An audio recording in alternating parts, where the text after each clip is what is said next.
for this, and the fellow who provided you with the lunch and much else is Andy Levison, who is sitting right over here, and please thank Andy. Immediately following the election, when we all more or less regained consciousness, Andy sent out some inquiries to folks who had been putting together the white working class roundtable for some time, and as a result of that, due to the participation of Stan and Ruy and Karen and some others, it was decided that we should ask a bunch of folks to publish their analyses, publish their thoughts, and to hold a discussion or two about all of this and see where we all might go. And so a number, I think we had about a dozen people writing articles which appear in the book that was given out at the front table and online digitally at the American Prospect. In addition to which, the Prospect had a few more articles which will appear in our summer issue forthcoming from the printer on some of the economic dimensions of this more specifically, and we have distributed PDFs of those pages that are currently at the printer. I'm going to briefly introduce the panelists and the moderator, and then we will go to the initial presentations, first from our moderator, then from our panelists, all of which will be short, all of which will be about 5 minutes. Then we will have a back and forth among us, and then we will have a back and forth among you, and we will have solved all the problems. The panelists, in order in which they appear to my left, don't need really that much of an introduction because they're all well-known, prominent, justifiably prominent folks, beginning with Stan Greenberg, who in a way has been covering this beat since he went to Macomb County in the 1980s, and is a really acknowledged leader of the public opinion community and among Democrats and Democratic progressives and others. Matt Morrison, who devises the questions and the analytics and the lots of stuff for the Working America program of the AFL-CIO, which is the AFL-CIO's ongoing canvas of working class communities, and in particular, since they've been in places like Ohio and Pennsylvania for quite some time, of white working class communities, the folks who in earlier times would have been in unions, and given what's happened to unions, are not. And so Matt has devised a lot of the program for those folks. We'll get to the moderator later. Ruy Teixeira is a demographer and a public opinion analyst who has written many books and studies of exactly what we're looking at today, the emerging Democratic majority, having been one of them, produced some really important work on this election with his colleagues Rob Griffin and John Halpin at the Center for American Progress.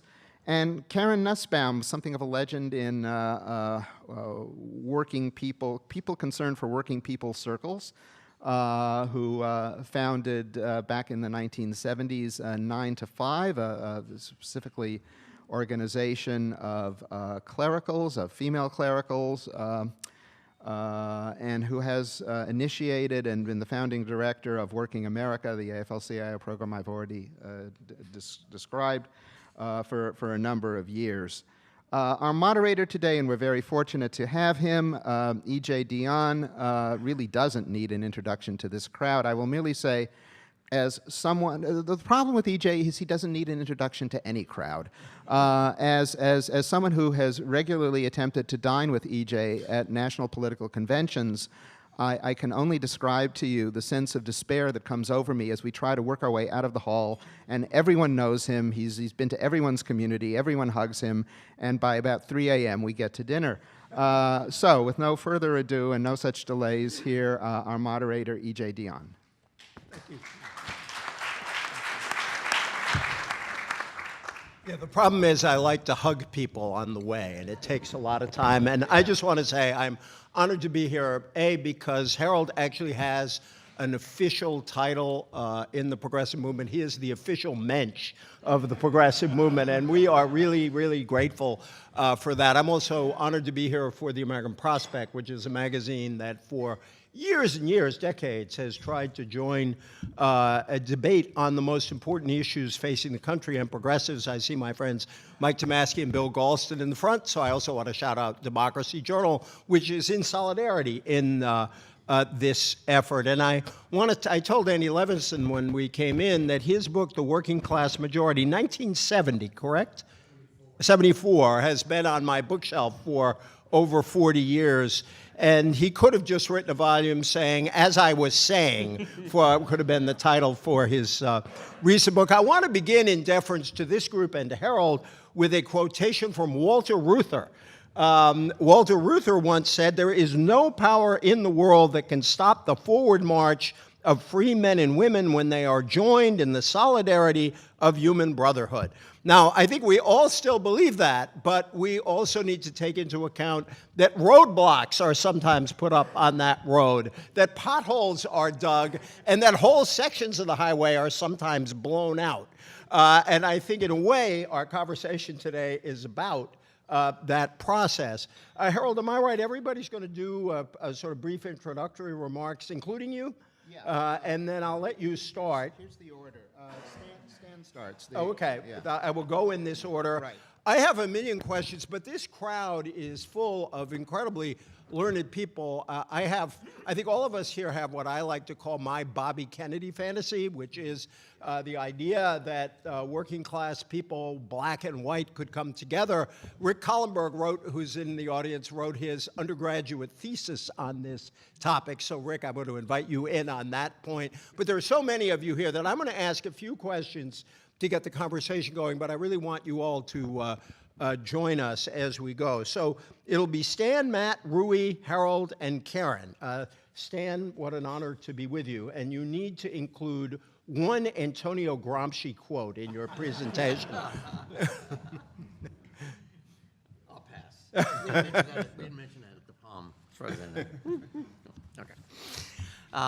Thank you for allowing me, thank you for having this symposium and starting this discussion. Thank you for all the journals that are here that have been publishing, I think, on an urgent basis. Yep. A lot of our thinking, I think much of us have craved places both to write and to discuss these things. And I wrote this to be provocative. I actually got more and more provocative with each version of both of this, but also as I began thinking through why Donald Trump is president and what produced it and what enables us to actually begin a new era of reform, progressive reform, which I do think the country is desperate for, has been building up to, but has not had the political moment to allow us to cross to it. But I think that's the kind of moment we're in. The piece that I did here begins with there's a set of facts about what happened over the last decade under the post-financial crisis and during the Obama presidency. Most of those facts have not been discussed. That is, a lot of the discussion went to 2016, Hillary's failings in her campaign and what happened in 16. Sometimes people looked at off-year electorates in 14 and in 10. But the argument that I went to here, and also actually made in real time, but was unable to persuade the White House to move, that the combination of the bailout of the banks and of a financial crisis, a deep recession that left most people with way short of income and wealth over the entire period of democratic governance, had a profound impact on all working people, and it was evident early, and with great strength. And if you look, at the approval rating of Obama in 10, the beginning of 10, beginning of 14, and the beginning of 14 was about 40% negative in our base. And we never faced the fact that we lost millennials earlier. We lost them on turnout in 10. We lost them, white millennials, in 12 in the election. This is, the national loss was not just something that we, saw in 16 with Trump. Also, the down ballot losses were not something that now that we look back on and say, we've been successful presidentially. I believe we've been losing working people during that whole period. And that's my starting point in trying to figure out a strategy for going forward, is where we go from here. And throughout all of this is, I think, an optimism that if we are clear enough about the problem, that there is an electorate that will respond to it, and we can move to a reformist, I think, powerful and bold politics if we get past some impediments. So that there are structural impediments that are in front of us, that I can see, I think, how we get past them. But in fact, I keep coming back to the fact that there must be some reason why we keep not running on the economy. Why is it that you can look back at not just the Hillary Clinton campaign, but look even at the period since the election, and you can't look to the Democrats and say that they're running on the economy. Why is it that they have such difficulty making the economy the number one issue? The part of the problem is the Democrats don't wake up. They live in metropolitan areas that are culturally and economically dynamic, successful, producing democratic leaders who almost all come out of that culture, and just don't wake up angry every day about what's happening to working people. And that's I think produced a cultural and elite gap that with working people that is reinforced by the fact that we live in America that's doing well in macro terms, that is dynamic, is the envy of the world, where immigration and multiculturalism is both valuable, and in fact, indeed critical to our success as a country. And so one of the impediments is the metropolitan piece. The first impediment is the Obama presidency and democratic governance, in which the president argued for progress over the entire presidency, and that we have not come to terms with the fact that most people think we think the country is economically headed in the right direction when it's not for them. And the impression of Democrats is there. Then the last is immigration. I won't discuss it, but I'm sure we'll come back to it. Thank you so much, Stan. Our colleague there has a little clock to remind us all. Matt, thank you. Well, thank you, and thank you for the clock colleague. That'll certainly be useful.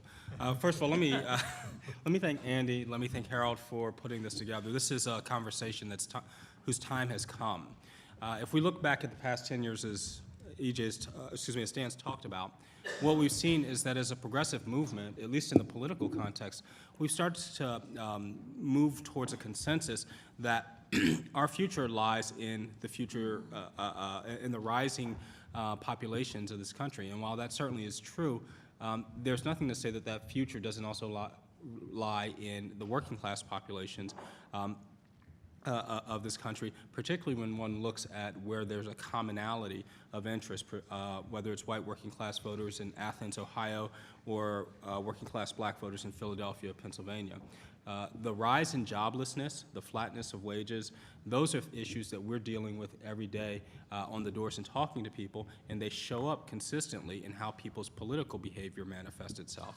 Now, in our experience, the African American voters aren't as likely to, say, vote for Donald Trump, but there's also a lower degree of civic participation in general, although not nearly as stark as some have described.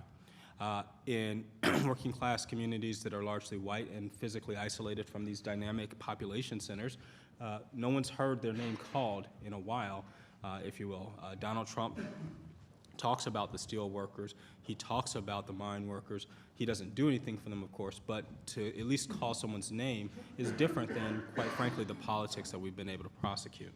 So where does this leave us all? You know, from our perspective, there's both the math and the movement. The math of this is that if we want to gain a progressive governing majority, we have to win 50% plus one of the relevant population. And so if you look at a state like Ohio, that is both a robust and engaged base presence that is turning out a strong African-American presence, a set of young voters, and an increasingly diverse electorate. But it's also reaching out to Ashtabula County, going to Mansfield, Ohio, and securing a sufficient share of the white working class vote that has been trending against us or away from Democrats for so long that you get to 50% plus one. But Stan talked about something, you know, in terms of some of the structural problems in physical isolation that we experience. Well, when we look at where we've all, as a progressive community, spent our time in the past couple of cycles, what's become abundantly clear is we're talking to ourselves. You know, 80% of all of the direct voter contact in the last election occurred in, from progressives, I should say, occurred in the big urban counties that Hillary Clinton dominated in. It occurred in the last 2 months of the election, and it occurred amongst people who were already likely to be her base. Now, the challenge, and so that's for the entirety of the progressive communications efforts. The challenge that we confront here is how do we actually do the math so that we're building to a working class majority? And we contend that the rate of the labor force participation numbers, for example, have been trending down pretty aggressively for white workers and white men in particular. They now start to look a lot more like the experience of African Americans. How do we stimulate actual employment for both of those communities and run on an agenda that speaks to that set of issues? It's not rocket science, but we have to be bold enough to embrace that agenda. But the second part of it is people actually have to hear what it is we're all about. One of the things that we've been doing is a series of front porch focus groups, these studies where we go out and canvass, you know, thousands of voters and ask what's on their mind, what do they care about. And in that, we see, since the election, we've had a few thousand of these conversations. Probably the biggest predictor of who you are likely to, you know, how your partisan behavior breaks down is how you get your information. More than half of people get their information from cable news, from the Fox News bubble, et cetera. And in that population, we see Donald Trump has a strong advantage in terms of who voted for him. A quarter of people get their information from newspapers, whether print, online, publications like the American Prospect. And those people are runaway supporters of Hillary Clinton. Just put this in context, we saw that the TV watchers were plus 12 for Trump, whereas the readers were plus 30 for Hillary Clinton. So it just illustrates that what we have to do is actually break through so that people can have a different communications experience. With that, I'll turn it over to EJ. Well, what a great way to end. Ruy. That was great the way you hit the mark there, man. That's inspiration. Talk helps. So, you know, I could deliver a veritable Fidel-length oration on the question of the white working class, something that I've been writing. Looks like a young Fidel, you know? Something I've been writing and thinking about for many, many years. I published a book about the white working class called America's Forgotten Majority in 2000. And we, of course, have this paper I hope you'll read with my colleagues Rob Griffin and John Halpin on the contemporary state of the white working class and its salience for politics. But instead of a Fidel-length oration, just let me offer my top 5 demographic facts about the white working class, since I've been sort of charged with talking about demographics. Okay, number 5, they are declining rapidly. In 1980, 70% of eligible voters in the United States could be described as white working class if you use the non-college definition. By 2016, they were down to 45%, down 25 points over that period. That's huge. Now, it's hard to make projections that involve educational attainment, but we've stepped into the breach at CAP, and you know, our back-of-the-envelope kind of projections is by 2040, we think white non-college voters will be eligibles will be down to 35%. By 2060, down to 28%. So this is a group that has been declining rapidly over time and will continue to decline. Number 4 of my demographic facts, they are still a very large group. 45% ain't chicken feed. It's huge. It's very important. And very important to note, too, that the exit polls give us a distorted picture of how important this group is, because the exit polls chronically underestimate the number of white working class voters in the electorate. In the latest election nationally, they showed white working class voters as being 34%. The CPS census had it at 42%. So that's a roughly 8-point difference, and that's actually been pretty consistent over time, that the exit polls underestimate the white working class presence by something like 8 or 9 points. Fact number 3, they are disproportionately distributed. Obviously, they're not the same proportion of white working class voters in every state in the United States. We see them being significantly concentrated in areas like Appalachia, the Midwest, the Great Lakes states, and the Dakotas. And they're also not just concentrated in swing states like in the Midwest and in the Great Lakes, but also in swing congressional districts. For example, if you look at the Rust Belt as a whole, the typical swing Rust Belt congressional district, according to our analysis, is 11 points more white working class and 16 points less minority than other congressional districts. Fact number 2, they delivered the election to Donald Trump. There was a dramatic shift, particularly in key Midwestern states, toward Donald Trump relative to Romney. In a lot of these key Midwestern states where the election was lost, the Democratic support crashed to around 1/3 of white working class voters, which is historically dreadful. The shift that I'm talking about is confirmed by, as I said, the exit polls, and also if you look at county-level correlations between the shift toward Trump and the percent of white working class voters in a county. That's in our paper. They had higher turnout, as far as we can figure out. White working class turnout did go up in this election, whereas minority turnout, particularly blacks, went down. And again, this is confirmed by the Census Current Population Survey data and also by county-level correlations. Again, that's all in the paper that I hope you'll read.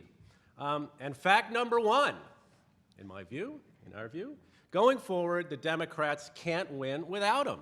It's a matter of simple arithmetic and distribution geographically. That's true of the Electoral College. I mean, it's not like the Democrats can't win any elections, but they can't win consistently. We saw that in 2016 when the Democrats got hosed among this group in these in the key Midwestern swing states, and it made the Electoral College very difficult for them, despite the fact they carried the popular vote by around 3 million. Certainly, it's true of Congress.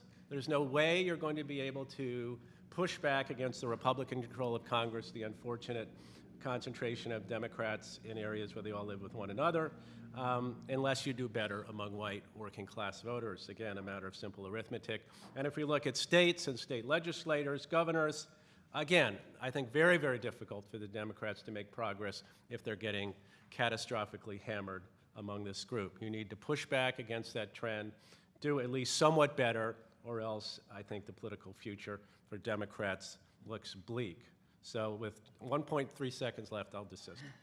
Thank you. I think Ruy just made a great case for why somebody should fund him for a new website called Left Listicles.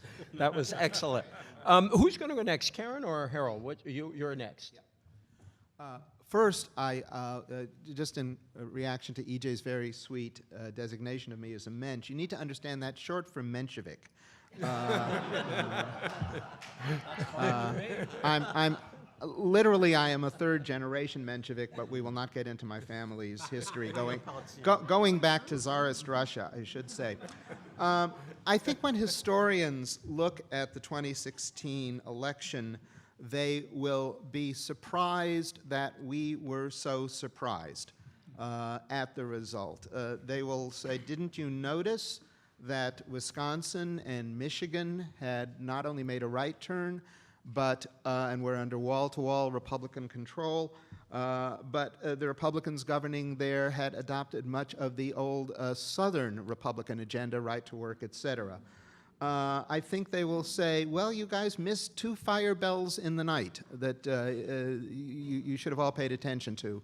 One indeed got broad discussion, but didn't seem to affect anyone's campaign strategy. That was the study by Nobel laureate economist Angus Deaton and his public health professor wife, Ann Case, that noted that the white working class actually was having declining lifespans. That should have rung a bell. The other, a study from a group called the Economic Innovation Group, which measured business startups after the last several recessions and broke them down by whether they were in metropolitan areas or small towns or rural areas. And just to briefly go over just some of this, they were looking at counties with more than 1 million folks, and then intermediate counties and counties with 100,000 or fewer. In the recovery that followed the downturn of 1990, the period of 1992 to 1996, in the largest counties, only 13% of the business startups were in metropolitan areas during that period. By the recovery that we just went through, 2010 to 2014, that had risen to 58%. In counties with 100,000 or fewer residents, 32% of all the business startups in the early 90s occurred in those counties. Since 2010, the percentage of business startups in those counties is a number you don't hear very often in any kind of numeric survey, is 0. Now, among other things, that should cause people to question just how much private sector infrastructure is going into these rural counties, which were Donald Trump's strongest electoral base, since private sector wants to make money when they do infrastructure projects. So not only will they be shunning the Flint water system, but any region that has 0% of the business startups doesn't seem to me one that they will be going into. This gets us into the whole question, therefore, of public investment. And what I have argued is that when we talk about Democrats need a 50-state strategy, or anyway, at least a 30-state strategy, or a 28-state strategy, they'd better damn well have a 50-state or 30-state or 28-state economic development strategy to go with it. It is great that the Democrats have moved to more progressive positions on things like the minimum wage and paid sick days. Where they have yet to come in, and this is something I think that Stan was saying, is a kind of broad economic policy for job creation. You know, the creation of public investment in lagging behind regions is one of the central legacies of the New Deal. That was what the Rural Electrification Administration and the TVA and all the hydroelectric dams in the West were about. It was about, this was the infrastructure of the time. Clearly, I think this needs to become more and more of a democratic focus, particularly since one of the differences between the 90s and now is the collapse of military Keynesianism. When there was a Cold War, there really were defense bases and defense plants all over the place. Congress ensured that, you know, everyone would have one in his or her district. That's gone. That's gone. And the Democrats, if they want to, you know, be a presence, the kind of presence that Matt was talking about in these districts, they not only have to be a political presence, but you have to offer something concrete. This isn't easy. I'm encouraged by the fact that CAP has got a Marshall Plan, that the Century Foundation is talking about wherever it's feasible, more emphasis on manufacturing. Because if you want to reach these folks, as Stan said, you have to reach them with an economic message, and the economic message that these folks need is, hey, our region is declining, we need some jobs. Thank you. I think you've inspired a new view. We used to talk about guns and butter, and what you're actually saying is guns were butter, and that these two went together in a remarkable way. Yes, yes. Karen, thank you. Thank you, and my thanks to Andy and to Harold as well. I'm going to give you an echo, but from the ground up. Last year, we had 1 million conversations largely with white working class moderates, and we could feel what was coming in our bones like an earthquake. From the working class Democrats who were defecting to the women who were unmoved by Trump's sexism, even if an 8-year-old daughter was standing right next to him, to the African Americans who just weren't going to vote. And we could see it a year before the election, and it's exactly what emerged on election night. We know that the power of actual conversation to predict is very strong, but even more important, to persuade, particularly in the environment that we're in right now. So the Monday after the election, we went back out in the field, and we've been there ever since, talking to the white working class. And the good news is that even though Fox News is on TV in just about every household, they're eager to talk. And so that's what we've been doing with them. And so I'm here to tell you that there is a path forward, and a few quick points on what we've learned. First, you can tell people something that they don't know, but you can't tell them that what they know is wrong. So let me give you an example of this. I was out with our team in Columbus, and we went to the door of a woman named Gertrude, who was in her 80s, and her daughter, who was in her 50s, was home as well. Gertrude and her daughter did not care at all about Russia, Comey, or conflicts of interests. And they were actually, as one, with just about every other voter that we talked to in the last 6 months, that is, Trump voters in the last 6 months. But when we told her that Trump's tax plan includes eliminating the heating assistance program, her daughter actually fell to the chair, sunk deep in, and said, "We're on HEAP, the heating assistance program." And so that's the first point at which we could break through. Or we also visited the house of a man named Jim, who was a construction worker, very strong Trump supporter, agreed with everything he was doing, but when we told him that the Department of Labor was going to cut back on job safety, he said that he had been injured on the job, and his quote was, "That's not what he promised us." So if we have the room to introduce new information, that's when we can start a conversation. Second, they like our agenda. We talked to about 350 voters just recently, swing voters, about an aggressive, progressive agenda. $15 minimum wage, paid sick days, paid family leave, expanding overtime to the $47,000 mark, making it easier to unionize. So Robert was one of the people that the canvassers talked to, a 51-year-old Trump supporter, and he jumped right into the discussion by saying, "I want the damned liberals and Democrats to stop with the investigation crap." Well, Robert also supported every single one of the 12 policy issues that we asked him about, including making it easier to start a union, because he had tried to start a union years ago, which had got smashed. He'd gotten targeted by management. He knew it was illegal, but he also thought it was wrong. And there were other voters like him. Third, they're alienated from politicians if they know them at all.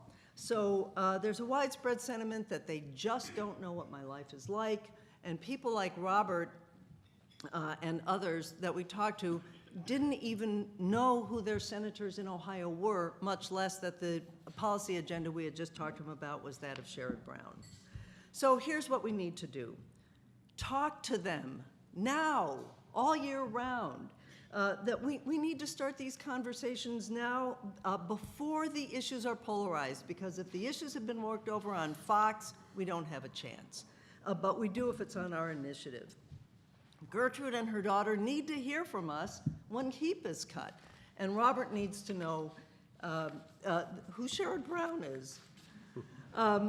We need an agenda that matches the need. And so here I want to endorse Harold's agenda, that most of our platform planks, $15 minimum wage, paid sick days, are not actually pitched for the people who need to hear it the most, especially people for whom the real crisis is no regular jobs in their future or the future of their children, if there are jobs at all. And by regular, I mean standard, like have job security or benefits.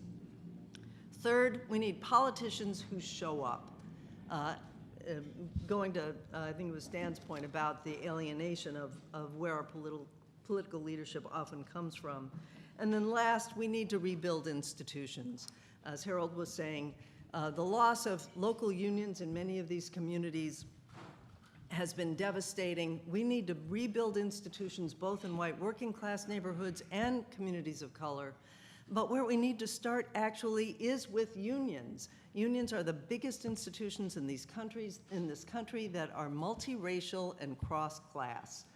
And so if we're going to rebuild a progressive movement that genuinely has a common agenda, let's start by rebuilding the labor movement. Thank you so much. I think that your whole presentation, which is just, I'm going to put a few questions on the table and invite people to pick up the parts that they want to. Your presentation suggested, among other things, that the Democratic campaign, and there's evidence about showing how little advertising there was, simply didn't join these economic issues adequately in this last election. But your comment on the beleaguered liberal reminds me of a friend of Harold's and mine. The Democratic Socialists of America were supporting the same candidate as the Queen's Democratic machine. The machine guy said to the DSA guy, "Who sent you?" And he said a little reluctantly, "Democratic Socialists of America." And the machine guy said, "Good, at least you're not one of those damn liberals." I am going to put sort of 5 themes on the table, and I'd like to see each of you can go where you want to go on this. There are themes and broad questions. The first, I'll just say the word immigration, because I think that this is an issue that clearly was at the center of Trump's appeal. We've gone through this before, 1850s, 1920s. It's an issue that has been used to divide the working class forever, and I'd like to see how people would say that. Second, and here I do this because my co-authors have been doing it, my friends Norma Ornstein, Tom Mann, and I have a book coming out in September called One Nation After Trump. And for that book, we went through a lot of the post-election studies about why people voted for Trump. And here's what struck us, is that the studies that focused on public opinion polls tended to emphasize that the issues culture, race, cultural conservatism, to some degree religion, immigration, explain Trump's vote. But if you looked at the studies that focused on geography, that is to say where Trump gained, the places he gained tended to be not necessarily the lowest unemployment places, but the places facing the most economic challenge in the long term. I'd like you to sort of deal with that conundrum. The third is a lot of people assume that because there were Obama-Trump voters, those Obama-Trump voters could not possibly have been motivated by race and culture. And yet, there are a whole lot of studies that show, in fact, race and culture was very motivating. Even though Barack Obama was an African-American, Trump ran a much more explicitly racial and cultural campaign attacking political correctness than either Mitt Romney or John McCain. So I'd like you to help with that.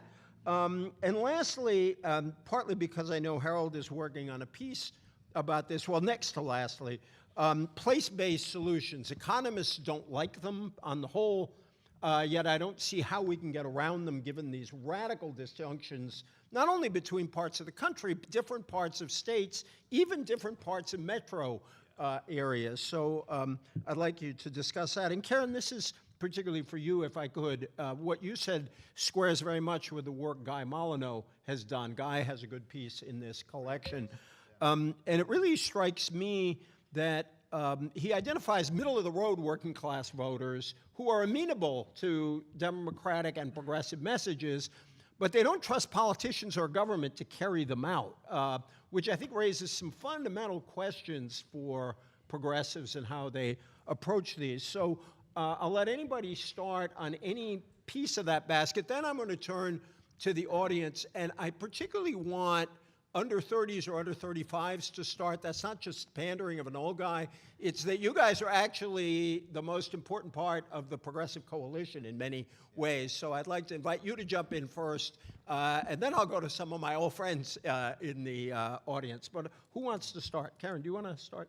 Sure.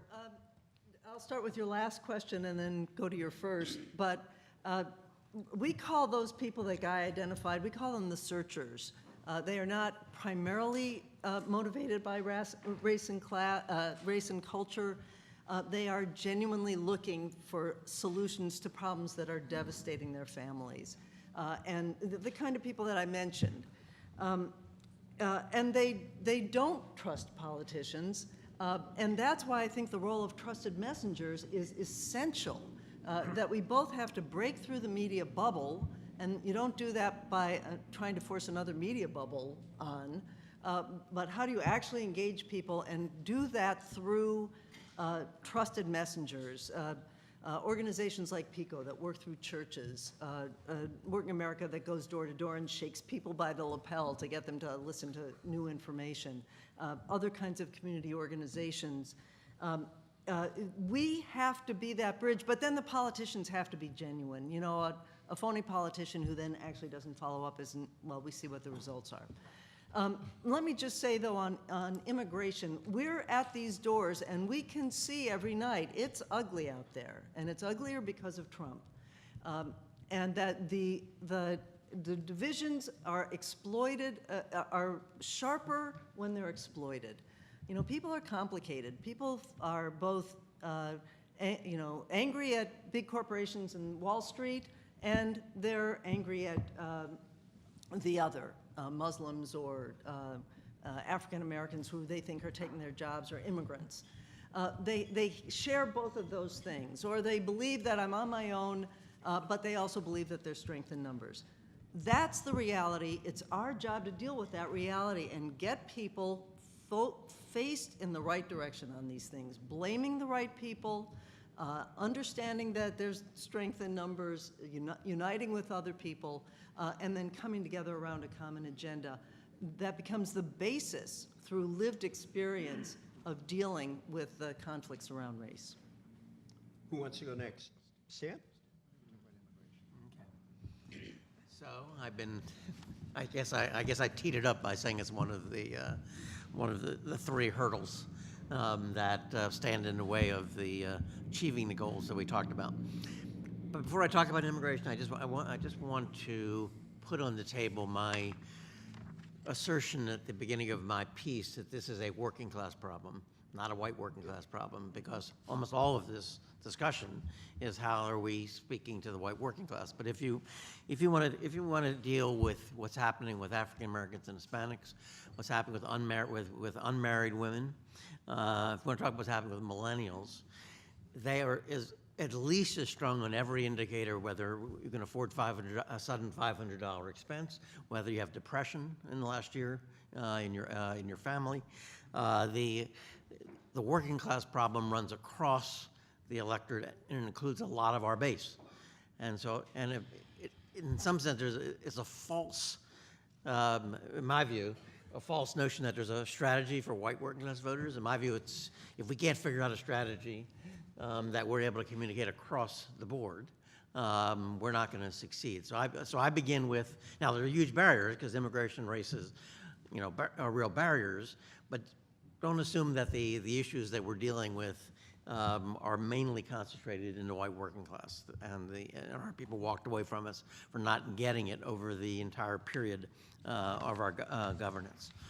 On immigration, and I deal with immigration, and I published an article, on this with Democracy Journal as one of the pieces of this, which is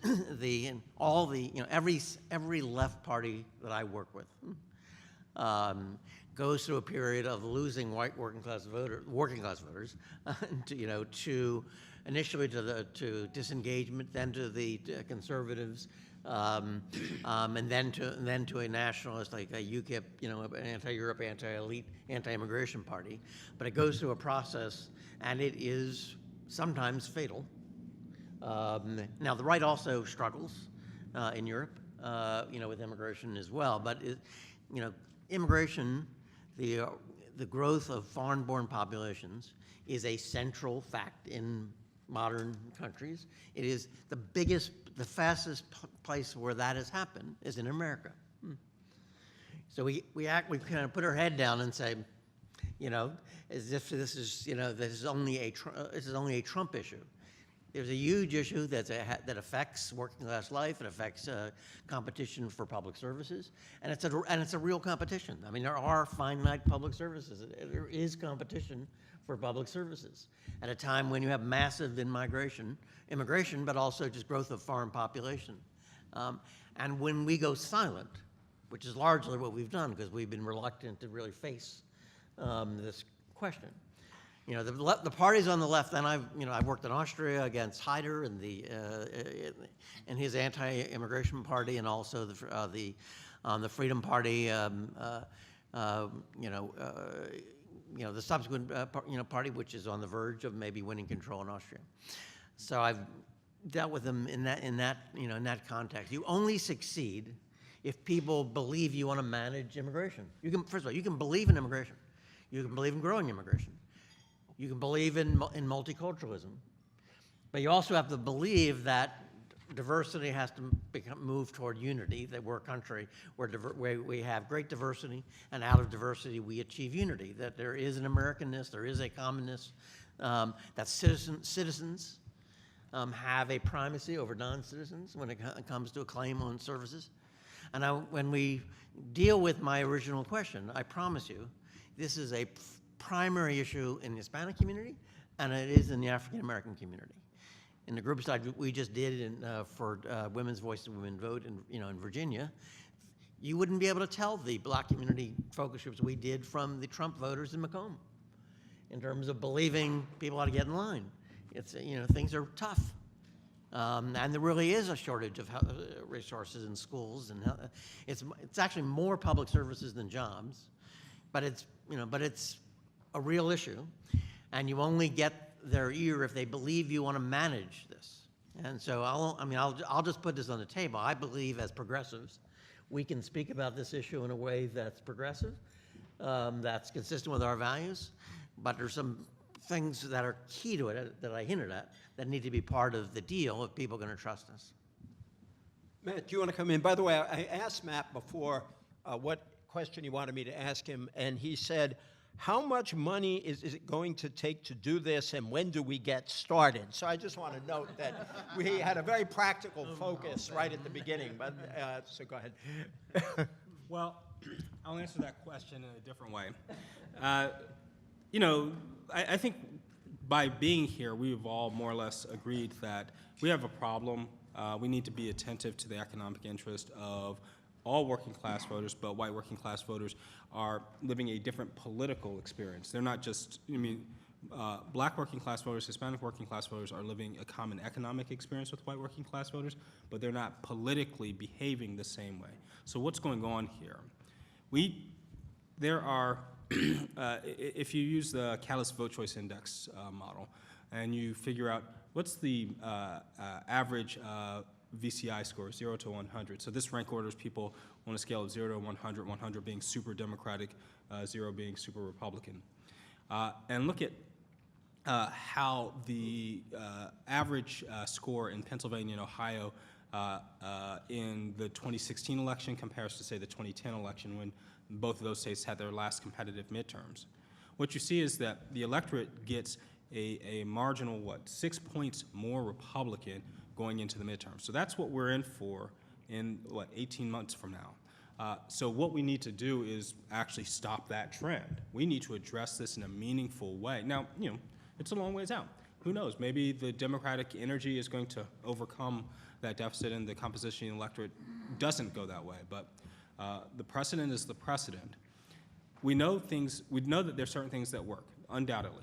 Maintaining in contact with people, repeat engagement, makes a huge difference. In an environment where the amount of media consumption quadrupled in this last election compared to the 2012 election. This is using kind of the media quant analysis of how much it would have cost to purchase this much media consumption.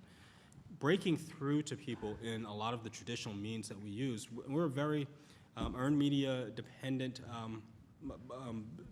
political movement.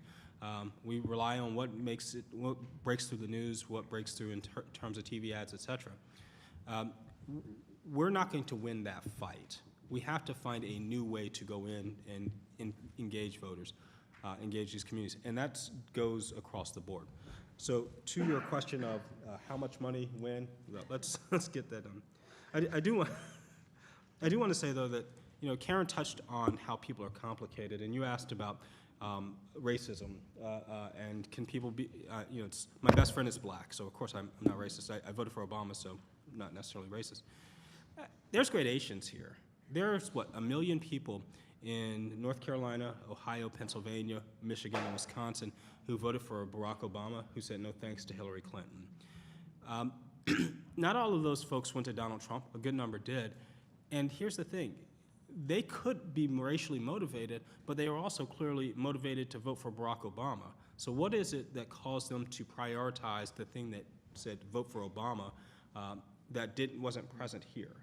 I would point out that Obama ran pretty aggressively on the auto bailout in 2012, and we were at the doors. It made a difference, especially in northern Ohio and western Pennsylvania. So I think that there's some truth here too.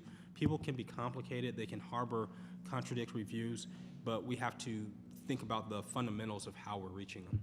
Could I just add to that just a quick question as we go on, which is Obama also ran a profoundly class-based campaign against Mitt Romney and who he was in a way that the Clinton campaign did not wage the same kind of campaign against Donald Trump. They didn't focus on him as a rich guy or as somebody who didn't pay his plumbers. They focused on other aspects of Trump, which didn't have the same effect that the Obama attack had. I'm just curious as we conclude this round if I think that made a difference. I'm curious if others do. Ruy. Yeah, no, I agree. I do think that was a case of significant campaign malpractice. If you are interested in that line of analysis, I recommend Frank Foer's article in the New Atlantic, where he discusses the centrality of the white working class to the fate of the Democrats, and he discusses some of those very aspects of the campaign you were mentioning, EJ, and has a somewhat negative judgment on how things were pursued. That was politely said, I think. In terms of this issue, and I think it's a very good and interesting one about the public opinion studies and the geographical studies of the shift toward Trump seeming to tell us somewhat different things. You look at the survey-based analyses, and it's a little harder to see the influence of economics, and it's a little easier to see, significantly easier to see the influence of particularly immigration attitudes towards Muslims. And so when you look at the geographical studies, and it just sort of screams out at you that the communities that moved toward Trump were basically depressed white working class communities where people had poor health. So, how do we reconcile these things? I'll say a few things about that. One is that there is some evidence that people's perceived economic trajectory did have some influence on promoting the kind of cultural attitudes that led people to vote for Trump. That's in a paper that Robert Griffin and I did for the voter study group the Democracy Fund is running, that's looking in depth at a lot of these issues about Trump with some significantly detailed survey data. Another thing that I think is important is it's really hard to measure probably what we're really interested in about people's views about long-term economic change and the fate of their communities. It's just hard to ask these questions without them getting conflated with people's short-run economic judgments, which are so influenced by partisanship and so on. So there's just a certain component of the difficulty of asking people, well, getting good answers about, well, what's happened in your community in the last 20 years? How's that affecting you or the people you know? Another thing is that if you do feel bitter about the trajectory your community has had, and what's happening to people like you, it's very, very tightly bound up in a lot of these communities with, in fact, your views toward immigration, with, in fact, your views toward the disparate trajectories of different racial groups in the country. It's really hard to disentangle them, because if you do feel bitter about these economic developments in certain areas of the country, you're almost certain to have certain kinds of views about immigrants, which then leads you to vote for example, Donald Trump. I mean, and in the end, it's all about a sense that the way the country has changed over time and what's happened to my community, these changes are interfering with the economic mobility of me and people like me in my community. And for that reason, I'm incredibly bitter and disinclined to support certainly an establishment candidate like Hillary Clinton. I want someone who's just going to tell the damn truth. And that was Donald Trump in this election. Thank you. Harold. Yeah, just on the fact that Mitt Romney was, in a sense, God's gift to the Democrats. You will recall there was a Obama ad featuring a guy whose factory had been shuttered as a result of Bain Capital's depredations. There was no such ad featuring the gazillion plumbers and electricians who'd been stiffed by Donald Trump. In hindsight, that might not have been a bad idea. Getting to, well, what kind of job programs are we talking about? You know, there's a piece in the forthcoming issue of The Prospect, which is in the PDFs that we distributed here, by an author named John Russo, who is something of a Pittsburghologist. And what it looks at is the fact that everyone cites Pittsburgh as the model city for making a transformation from being industrial to post-industrial. And it is. It's a beautiful city. Now that there are no factories, they are fouling the air or the water. It has what's called an eds and meds economy. Universities and medical centers being the leading employers there. But, you know, you go 10 miles outside of the city limits and you hit western Pennsylvania, which remains pretty much as it's been for a very long time, a landscape of closed factories without a heck of a lot to have taken their place in terms of enterprises. So it's a real problem, and you know, as we start thinking about this, we need to sort of think, well, what does a 21st century WPA or CCC look like? Obviously, you can bring back a factory, but having spent some time writing about factories, they really don't employ anywhere near the number of people they used to, because so much of the work has been automated, even well before anyone was using the word robots. Even construction is a lot more capital intensive than it used to be. I mean, the great thing about the WPA and the things like that Harry Hopkins was able to put, you know, 4 million people on public payrolls in 2 months, this in a country of, at that point, 125 million people, was that they used picks and shovels. We don't use picks and shovels anymore, or relatively few of us. I mean, a lot of this has been mechanized as well. So the whole question of what are we talking about in terms of a neo-WPA, let's say, is not an easy question, but the only thing I'm sure of is it's one that we really do have to grapple with and come up with some plausible answers if we're going to win or do better, at least, in some of the areas we're talking about. Excellent. Here's what I'd like to do. I want to go to the audience, and as I say, I'd like the first question to come from somebody, say, about 30 years younger than I am. I want to just drop 2 more issues here for you guys to deal with, but not immediately. Just keep in the back of your heads. One, just for fun, Emmanuel Macron versus Jeremy Corbyn. Okay, here you had Emmanuel Macron get wins with a centrist campaign. Corbyn doesn't win, but he sure increases the labor vote to its highest share in a long time. About the only thing I see they're having in common was that they both ran quite optimistic campaigns in their different ways. But I'm curious how you play with that issue. And the second, and this is a conversation Stan and I have had for a long time, which is the whole issue of how you deal with the Obama economy. And I've always thought Democrats just never figured out the answer to the following. If all you say is things are really bad, then you're not giving the incumbent government, which is a Democratic government, credit for pulling the country out of a real mess. If you only say, boy, did we do a great job, then you are telling all the people in the country who are feeling that they weren't pulled out of the mess that you're not hearing them. It's always struck me, I'm not sure that should have been as hard a problem as it proved to be. That's how I see the problem. I think Stan might have a somewhat different view, but you can get to that later. Who wants to ask the first question? I guess I'll assume you're 30 years younger than I am, unless somebody, you look so good. You know, go ahead. What? Yeah, that's unfortunately, yes. You're an aging millennial that doesn't really represent the future now. Thank you very much. I think this would probably go more to Stan and Matt, but I'm kind of curious about it. And I know Karen. I know Karen mentioned it briefly, but again, talking about the election and the Obama economy, you know, trade was a really big issue this election, and nobody was really talking about it on the Democratic side, especially in the Clinton campaign. After Bernie, of course, in the general election. But we also talked about, like, you know, talking with some of the working class whites that Karen was talking about, was like they do support the $15 an hour minimum wage. But for some of these communities, especially the ones that have lost factories, these are not $15 an hour jobs they're losing. They're $20, $25 an hour jobs. So how do the Democrats start talking about trade in a way that reconnects with a lot of these communities that have lost jobs over the last 2-3 decades and are not seeing them come back in any type of form? So I would just talk about trade and how we reconnect with working class on that. Thank you.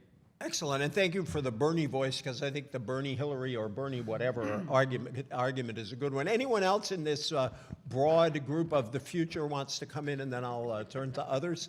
Well, or any other hands? Let me just take a couple at a time. These two, and then over here, the gentleman in the front, yep, and then behind him, and then take this round, everybody, and then we'll go again for another round.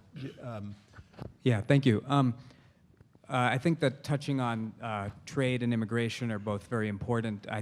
I'm interested in knowing how that might connect with foreign policy. I think that if one acknowledges that low-wage, low-skilled, inundation actually puts, native, low-skilled, low-wage workers in competition, driving down living standards in that demographic. When we talk about the way that NAFTA, the way that CAFTA, the way that military coups end up being very displacing of populations, and that oftentimes lead to that kind of competition. What's the role in discussing foreign policy and trade as actually push factors for the concerns and addressing that as a root issue? Thanks. Thank you very much. And then right behind. I had the privilege of working with Secretary Vilsack the last couple of years, and I'm biased, of course, but I thought he did as good a job as anybody of connecting with many of these communities. And he raised something that you guys have said many times, which is, what is the balance between needing to show up, and showing respect for these communities and these workers and the things that they contribute to this economy, versus needing to provide, brand new shiny solutions. I think there's a question, which one of those two things needs to drive more of this conversation? Not that they are exclusive to each other, but I'm just curious to get your guys' take on that. These are great questions. Let me just, this shows why the wisdom of crowds is better than a single moderator, because we put a whole bunch of new issues on the table: trade, foreign policy, Bernie, showing up versus actual policies. And I would add, because you mentioned Secretary Vilsack, rural voters. Secretary Vilsack, as you know better than all of us, was obsessed with Democrats and progressives not really paying much attention to rural America, and you've seen some real collapses in Democratic votes there. So who wants to start with, yeah, go ahead. I'll chime in on a few of these things. First, let me say that Secretary Vilsack just joined the board of Working America, so we're happy to be in his company as well. On trade, or let me start with this, the jobs issue. The average worker earns $20 an hour, not $15 an hour or less. And so when we're pitching solutions, the $15 minimum wage is now like a proxy for I'm a Democrat or I'm a Republican. It's a very powerful and important policy, but it really doesn't speak to the needs or aspirations of the average worker, and especially the ones that we're talking about here. And so that's important to remember when we're talking about this. On trade, there are actually, it was a huge issue in many communities, like big issue in the Cleveland environment, but we were just talking to people in Columbus, and they don't track trade at all. It's like just not important in their economy. It was not a priority. So I think we have to be also nuanced about, where this is the place versus, polling kind of issue as well as we talk about things. But what I think is most important about trade gets to the foreign policy issue. We're about to have a big fight over NAFTA, and I think we have to be really careful about who's the enemy and what we're trying to fix here. Just this morning on NPR, there was the StoryCorps story about in the 1990s, a Chinese-American man is beaten to death in a bar in Detroit by 2 auto workers because they're so incensed about Japanese automakers. We can't do that. We have to be so careful in these debates. We have to be a global movement, and there's a way to talk about these things, but let's really be intentional. Stan, do you want to come in? Yeah. So let me finish what I was carry on with what I was saying about the Obama economy. So we have an American economy that for many decades produced very few income gains, which we all knew. But you then have this crash, and you have this loss of wealth, big loss of income, median income, which never recovers, even if it's starting to grow at the end, never recovers the entire Obama presidency. The initial crash was a cataclysmic event, but TARP was one of the defining pieces of how political leaders responded to it and who got helped. And we own TARP. What we need to understand is we own TARP and we own trade. That's part of this environment. Even though the auto bailout was popular in Western Pennsylvania and Ohio and Michigan, it was not nationally. When you ask people 1 year on the anniversary, Although Pennsylvania and Michigan's good, and Western Ohio too. yes, yeah, would have used it, but if you take the overall definition of the economic recovery program 1 year afterwards was TARP. People thought our economic plan was essentially bailing out the banks, bailing out the responsible for the crisis, and doing nothing for those who lost their homes, lost income, that was not the focus. And seared into that was the idea that government works for the irresponsible and the richest and doesn't work for working people. And that grew in our own base, not just white working class voters. Is the definition of our, so ask people what is our economic policy, and the president's argument for his policy about progress was that's how he ran for that was his message in the off-year elections, his closing message in both off years, closing message in 2016. And so the president's project, which we understand, anybody who rescued global capitalism wants to get credit. I watched it with Gordon Brown. People want to get credit for saving the globe, and it's real. Okay, but you have to recognize there are 2 projects: getting the economy back to this place before in which no one gained incomes for decades. What's that worth? It's crap. It's even if you succeeded and got back to full employment, what is that you? So what's your economic project? Even as we did the right thing. Was for TARP and bailout. It was the right policy. But there's another project. If most people for the entire presidency have lost income, for median income is down below where it was, for your entire presidency. If the new jobs pay significantly less than the jobs prior to the financial crisis, that ought to be that's our starting point. That we wake up angry that people, that all the income gains are going to those at the top. We're angry about it. It's not a but. We're doing well, but we have this leftover set of people that haven't been able to keep up. It ought to be the central project. And the Obama never did it, and Democrats have not done it. And if you look at Democratic leaders, they still talk about it, and particularly in contrast to Trump, are still essentially defending that economic project without getting to the real economic threats that we face.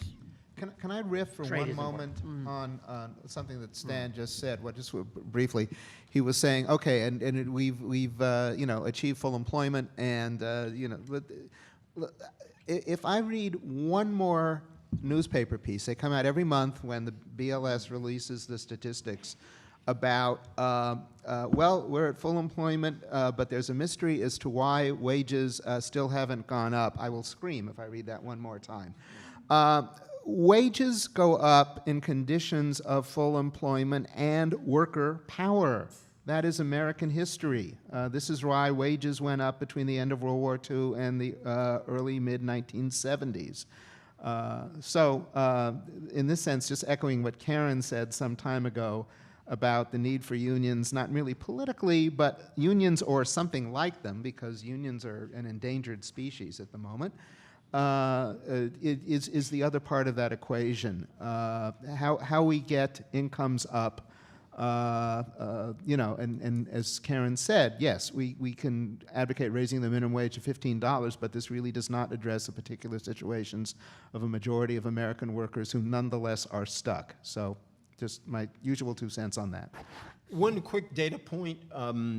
Priorities USA, for all I know, Stan, you did this poll, I don't know, did a survey of Obama-Trump voters. 42% of them said congressional Democrats' economic policies favored the wealthy. 40% said congressional Republican economic policies favored the wealthy. Only 21% said that of Donald Trump. Something went on here, and we can argue all we want about that folks were deceived in this. I certainly say his actual policies would prove otherwise. Nonetheless, that's an enormous gap. Anyone else want to come in, and then I'm going to go right through here, starting with Bill. Does anyone? Yeah, let's start with you, Bill, and we'll work down the line toward Rick, and then over there. We're pretty good. I don't think so. If people are willing to stay a little later, we can include a few more voices. Okay. I want to bring a voice into the conversation that was present in print, but not physically, namely Guy Molyneux. He distinguishes between 2 populisms, and he argues very strongly that Trump's, what he calls political populism, is fundamentally a story about failure of government, and unfortunately there is good reason to believe that it deeply resonates with white working class voters. He goes through a bunch of statistics, and he concludes with the proposition, distrust of government is by far the least appreciated factor underlying Trump's 2016 victory. So here we are as Democrats and progressives proposing all sorts of wonderful new government programs. But there's a threshold problem, if Guy is right, namely that it's a government program. How do we think about this? What do we do about this? Excellent question. Thank you. Right behind you, Bill. Just following up on a point that was made by Vilsack's colleague about whether we show up or bring new stuff, and it also relates to Galston's point in the article he referenced. If you look at sort of what Karen through Matt was saying, there's a lot of talk about making sure that we reach out to this community of white working class voters with messengers that they trust. Your point, EJ, about how people believe that Trump was actually delivering more populist points, the point that has been made that Scott Walker, Snyder, Donald Trump have all won, that white working class voters versus black working class voters vote very differently. All of that suggests a program of very aggressive political intervention to reach out with messages that work. Anger on behalf of white working class voters against, for example, Trump golfing, for example. There's then a separate fact, and by the way, the Macron versus that also, there's a separate argument which we have not discussed the fact base for, but I'm curious as to why you guys keep coming back to it, which is that the policies need to become more progressive. Because the policies in Wisconsin and Michigan and nationally were definitely more progressive, and yet the white working class voters kept voting for the Republicans. So why do we think making the policies even more progressive will move the needle? And that's for Stan and Harold. Thank you. Rick, let me do these 3, and then I'll start with you. I'm sorry. Yes, I should look left. Go ahead. Okay, Rick Collenberg with the Century Foundation. So, Matt Morrison, I was really struck by your comment that calling people and naming them matters a lot, that Trump talked about the coal miners even if he isn't going to do anything for them. At least they felt recognized. I've written for a number of years about affirmative action and kind of extending that policy to working class whites. And that's not an issue that, I mean, Stan Greenberg, you wrote about this in the 80s. It was a very hot issue in the 90s, but it doesn't register in any of the polls. I'm wondering, though, whether that symbolism of the fact that a policy like affirmative action doesn't recognize working class whites plays into the problem that the Democrats have today. And furthermore, if there are other policies out there where we could recognize working class whites without spending a lot of money necessarily. So Matt and Ruy weren't in the last round, so why don't you start? And then what I'm going to do is go over here, and then whose hand was up? And I will walk the mic over to you. Thank you. Yeah, sure. I think the points are good about the limitations of purely just sort of turning up the volume on economic populism as a strategy. But that doesn't necessarily mean, therefore, one shouldn't be economically populist. It just means that you need economic populism plus, as it were. It has to include a pretty sincere and pretty forceful denunciation of the way the current political system works and the distance of elites from ordinary people. Give people a sense that you actually share their distaste with the way government is detached from ordinary people, which then, in terms of Democrats opposing Republicans, can be attached to the coziness between Republican government and the interests of the wealthy, that government simply isn't working on behalf of ordinary people. That's something that has to be a part of Democratic argument going forward. And actually, in Guy Molyneux's article, he makes that point that Democrats absolutely have to pursue that argument, that they can't simply just offer a menu of policies, because basically people don't vote simply on the basis of policies. In fact, if you look at what Donald Trump ran on, he had things that vaguely resembled policies, but they were more kind of signals to people about what he proposed to do and who he proposed to do it for. So Democrats would be well advised, it seems to me, to, yes, have aggressive policies, but understand that those policies are primarily going to be consumed as signals to the people you're interested in about what you intend to do. So perhaps worry less about the minute details of these policies and more about the signal you're going to send. Thank you. Here, here. I think it's important that we separate out people who are just Republicans, right? Like, there was that analysis in the Post not long ago. Let's more or less stop saying that all of Trump voters were economically bereft.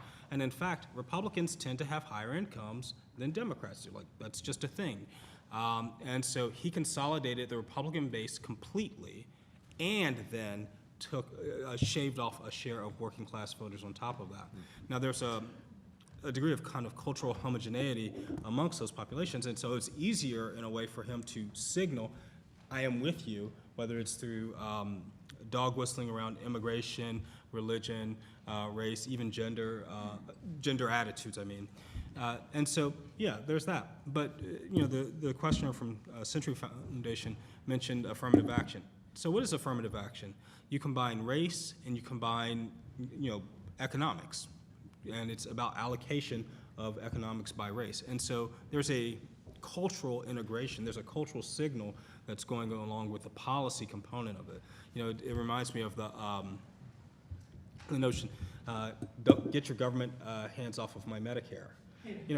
People are all about the substance of the goods. There's no need for affirmative action in that space. There's just clear economic signal. My Medicare, I'm a person who consumes health care, and there are cultural attachments to economic policy that you can make absent some of the more divisive ones. Go ahead. Let me just say one quick thing, which is just on Bill's point. It does seem to me that progressives have to make reforming the way government works and reforming the way politics works both centerpieces of whatever kind of argument they make, and that it ought to be very troubling to progressives that drain the swamp was Trump's slogan and not their slogan. I just toss that out there. Stan, you've written something like this once upon a time, actually. I have. And I think we had the same conversation, the same debate. And This is one of the points where I actually differ with Guy. So in the midst of all this unity on the panel, let me differ with Guy, and it centers on the concept of moderate and moderation, because when you talk about liberal, moderate, conservative, there are a number of dimensions to it. Some of it have to do for most people it's actually cultural before it's economic. And this is really about social issues and abortion, role of religion, a whole range of things before you get to the economic pieces. So moderation is when you get to government, the people have, as we know, wholly different views of $1 trillion of infrastructure, spending, or protecting Medicare, Medicaid, and things of that sort. For me, the starting point, what I agree with, I don't think the problem is views of the role of government. I think the problem is the fact that people believe government is owned by special interests, lobbyists, and big money, and they use their power to write the rules of the economy in their interest at the expense of the middle class. And the starting point is reform. When we did Bill Clinton's campaign and we talked about welfare reform, and welfare was saying we should reward hard work and responsibility. But we were also for universal health care. For those voters, for those working class voters who was racist and anti-government as could be because of affirmative action. But they were for universal health care at a time when an early battle to really introduce big government, which we ran on. And so what's big government and what's the problem with it? The problem is the corruption of politics, and it's even deeper now. People are very conscious of how much spending, billionaires buying politicians and parties and government, and that has to be front and center. But it's about the politicians who they think don't work for them, who work for those special interests, not for the middle class. Yeah. And so I agree with reform, but I don't agree with that these voters are looking for moderation. They may be looking for big government coming out of it. In their own context. Let me bring in Harold, and then I'm going to go, here's the plan, just so everybody knows. I'm going to go around the room and ask people to be very brief so I can get as many voices in, and I promise we'll start over with you over here. And then I'll just go right down the panel, maybe starting backwards we'll start with, differently from the way we started. I'll start with Karen and just work down to the end. So if you can make your point, and then we'll do one more round.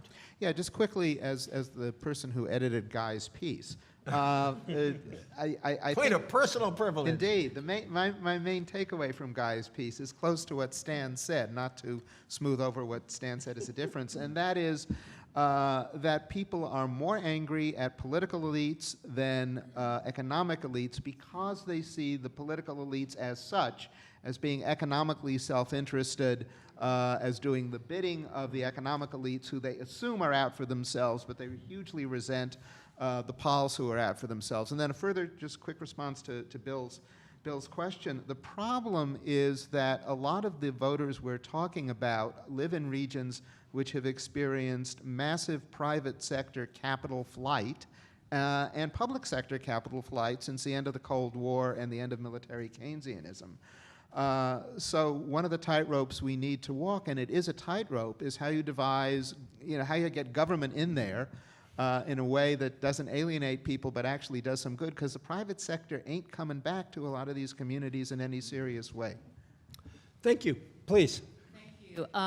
Reverend Barber from North Carolina, the Moral Monday movement, talks a lot about the third Reconstruction and posits that we're in the midst of the third Reconstruction, which really shorthand is about working class peoples of all colors building a coalition together. And the fact that there is a tremendous fear when all the classes of working people get together. My question is about the rise of white supremacy and its impact on the 2016 election cycle, and whether that was just a blip on the radar, or at a time where it used to just be dog whistled, it has been unleashed, and what kind of impact that has on the white working class voters. Okay, let's move down this way. Oh, I'm sorry, we lost a person I apologize, even though she's not here, that she couldn't ask her question. Go ahead. It seemed like the economic message that's worked in Wisconsin and Michigan for the winning politicians has been that government is the problem in the economy, and we need to cut taxes and cut regulations and this, get rid of unions. So I am concerned that our economic message has to break through, a conservative message that has captivated the attention of the voters there. And then, right? Oh, go ahead. I wanted to throw back out there this whole business with NAFTA. Because right now, Democrats aren't talking about trade. Maybe they're worried of some of the points that Karen raised. But Trump is owning it. And for working non-college educated voters, not so much trade, but offshoring is a super hot issue. And as Stan pointed out, Democrats right now are owning the downside of that issue. Because people ID President Clinton with NAFTA and the China trade thing. President Obama was right through the election pushing TPP, which a lot of people hated. So how do we fix, basically it's a peril if we let Trump own this issue. It is bad, bad, bad. At the same time, what is the way the Democrats get ahead? Because for all we know, he's going to make NAFTA worse with his renegotiation, but then he's going to claim credit because he's the guy who finally did something. And so I think there is a real opportunity there, but a real peril if Democrats don't get ahead of him. And then the two over there, and then I'll just have to shut it down. I apologize. Okay, I'm from Pennsylvania. So I take it from the conversation that progressive state Democratic administrations do need to restore the faith in the capacity of government to help regular people. An observation is that the default human resource policy at the state level is staffing with young and experienced college-educated cultural elites, most of whom have no clue about the challenges of the working class. So that's the problem. So it leads me to wonder if something like what the Roosevelt Institute's appointments project did, right? They sort of developed this big database which was supposed to help staff the Clinton administration. But so we have to be more self-conscious and competent about, I think, about when we have opportunities delivering and restoring that faith. And then lastly, back there. I think one thing on the NAFTA angle is that the first debate, the first 5 minutes were about TPP. And some pollsters saw some downturn among persuadable voters during that first 5 minutes due to the lack of a strong response. If you talk to certain people around town, I don't know if Stan has seen that. Secondly, going back to Stan's point on how people think the system is rigged and haven't felt the benefits of the economic policy, and this goes back to the economic message. If you look at the majority of the party's economic platform this past year, it has a lesser effect with white working class voters than nearly any other group except for wealthy voters.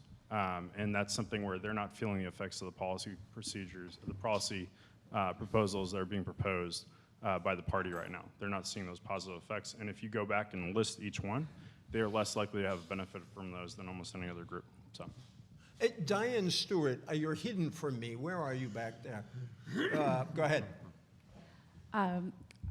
Well, sort of playing off of that, but going back to a conversation that we had recently with Karen, one of the things that really struck me when we were talking was a little bit of, maybe a little bit more nuance about what you said earlier, that a lot of the policies that we are talking about and that we're bringing forward feel to people like they're small bore, and where they really are experiencing a great deal of anxiety. And that, and then there's another element of that, I think, that has to do with the government question, and that is the question of power. That it's not just merely what is government doing for which populations, for which strata of income, but to what degree do I believe that I, or anyone like me, can influence in any way what government is doing. And the two of those things are do kind of build this ball of anxiety and powerlessness that makes it really difficult to think about how you break through. And I'm really, this was a very helpful, but I'd really like for people to talk a little bit about that. Thank you. Karen, this was a great collection of comments. Thank you all very much. Let me start with white supremacy. We've talked a lot about the math involved with the white working class, but I also think even if you didn't need to win another election we need to fight for the souls of, we cannot allow a hard right to consolidate in the white working class. It will destroy us. And so I think for that reason as well, we have to not allow that to happen, because white supremacy is a big danger.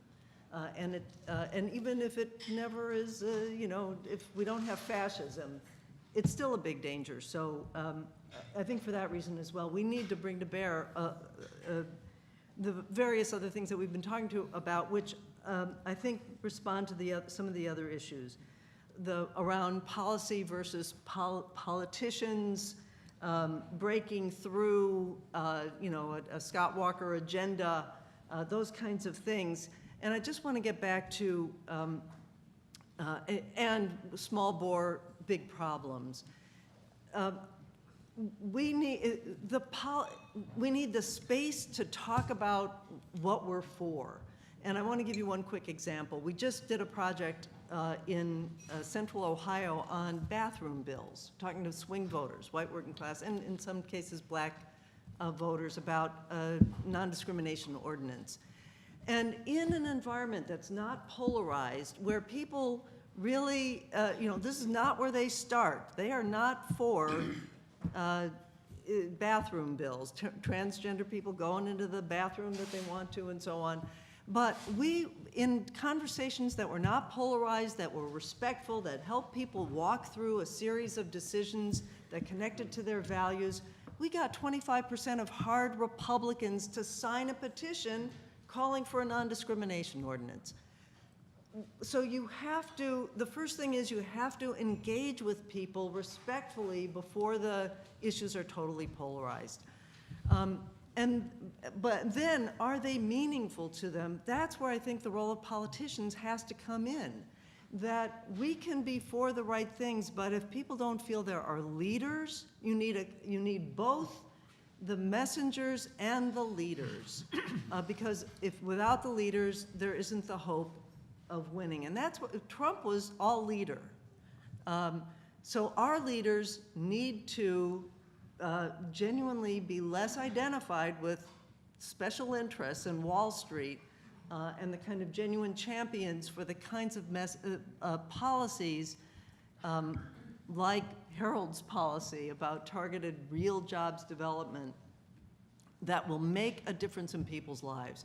People need to feel heard, but they also need to see a future. Last word from Ruy.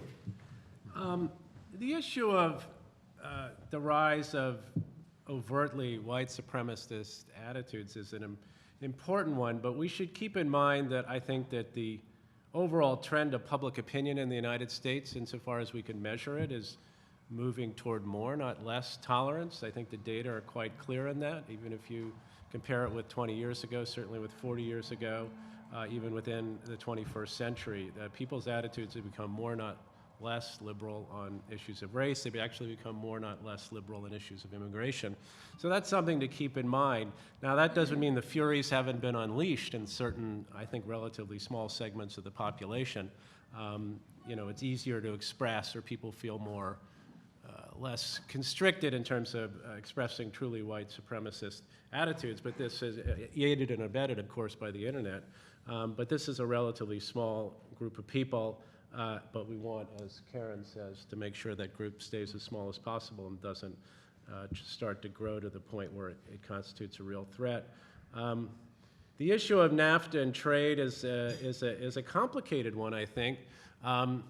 It's complicated because if you actually look at the data and look at the influence of views on trade toward the shift toward Trump in the 2016 election, it's actually sort of hard to find a strong effect of that particular issue qua issue.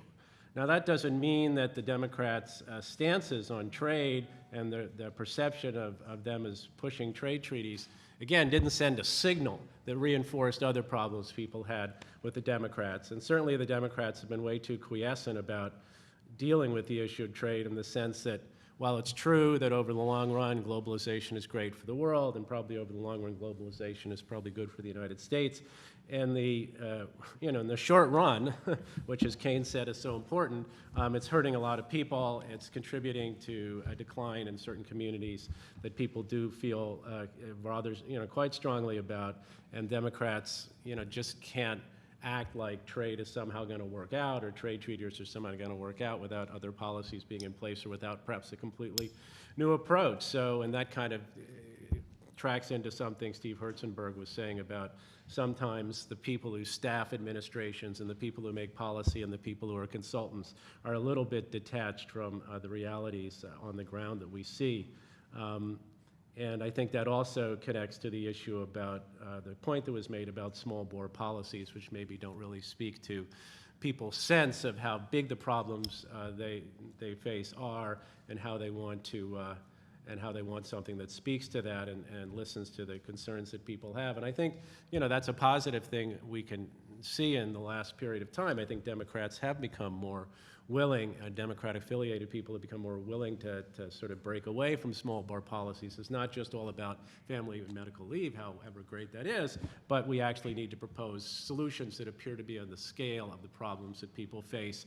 Because again, people are not going to parse those policies in a lot of detail. They're not going to worry too much about what are the budgetary implications of what you just said, but what they are really interested in the signal you're sending to them about how you feel about them, people like them in the communities in which they live. And that, I think, has to be something that Democrats focus on in a laser-like way, particularly with the kind of constituencies we've been talking about here today. Thank you.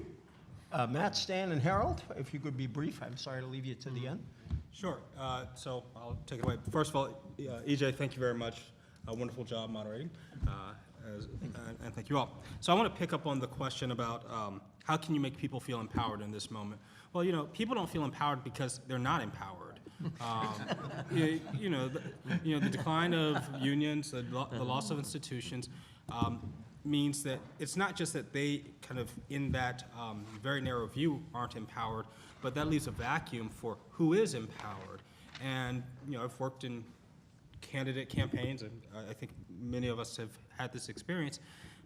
Candidates migrate to where they see power, where they see support, where they see resources. That's what drives their motivations.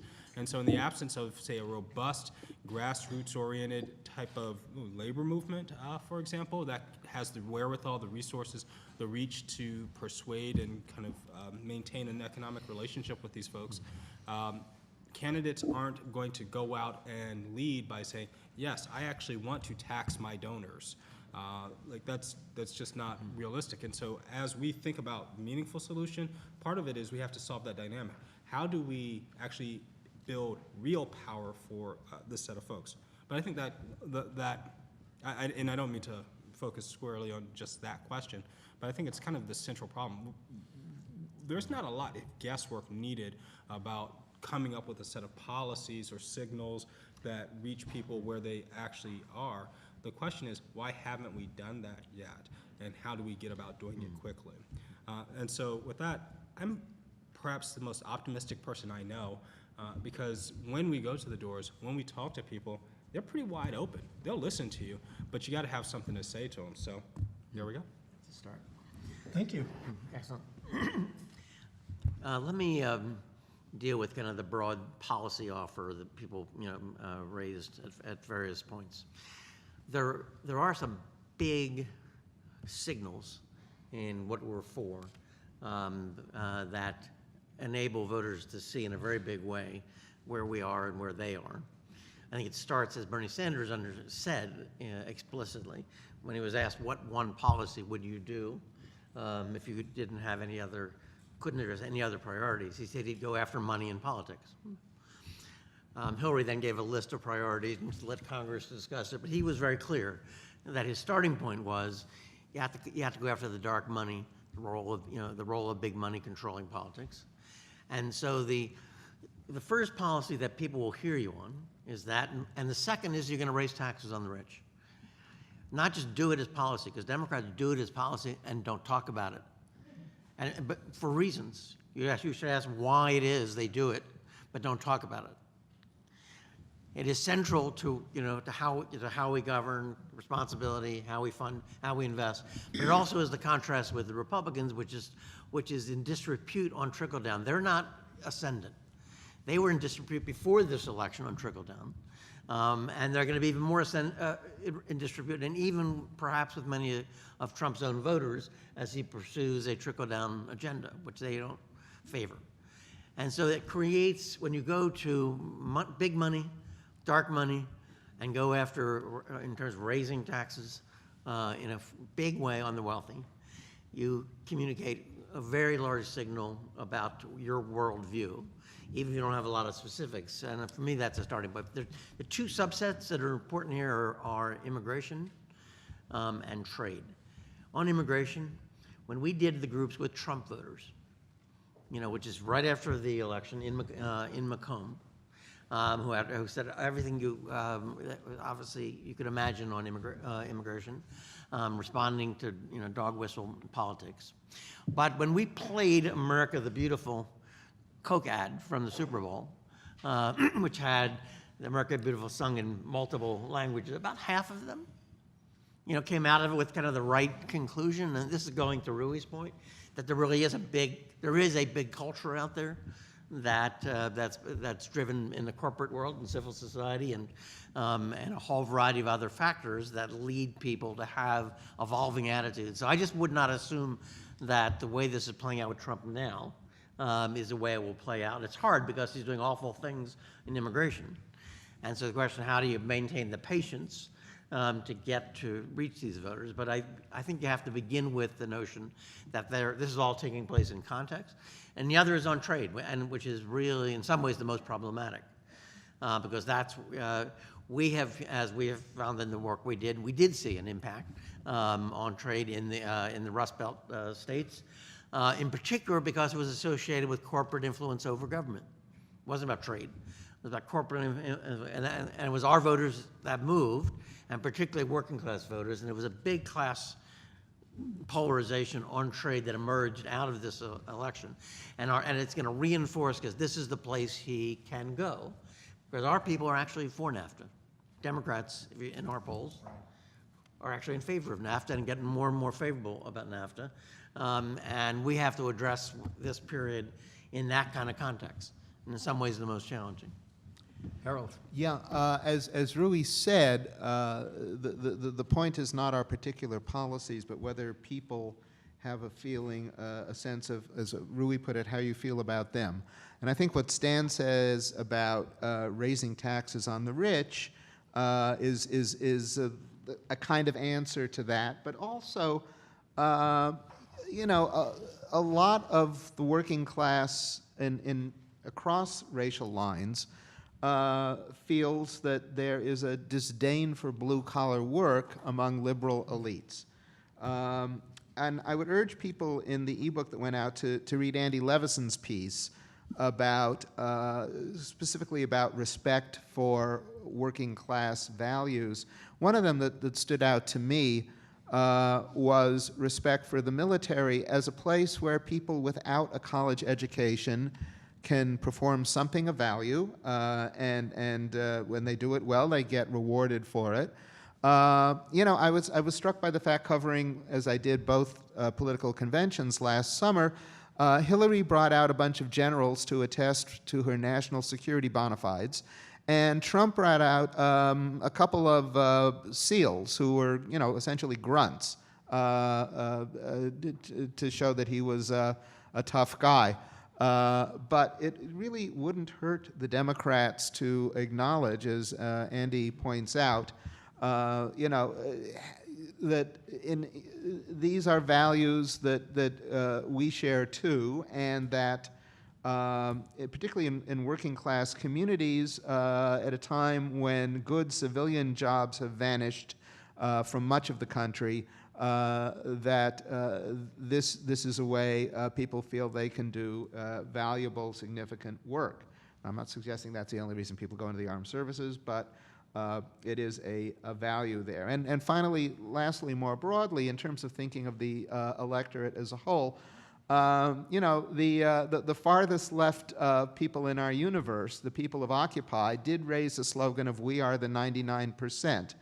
And in a sense, you know, that is kind of an aspirational slogan, I think, for all of us, if for no other reason than to riff on Stan, signaling out that we ain't of, by, and for the 1%. I think that needs to be one of our watchwords going forward. And I want to echo Matt in thanking EJ for taking time out of a column writing day And I want to close with one thing. Yes. I want to close by going back to what Matt said, because it's something I think we can take with us. You said people don't feel empowered because they're not empowered. And I think what you underscored is that power corrupts, but a widespread sense of powerlessness corrupts too. Sure does. And that this is a problem for democracy itself that we need to solve. And I'm grateful to everybody on this panel for grappling with that today. And I'm grateful to you, Harold, for asking me to do this. So thank you. And thank you all very much.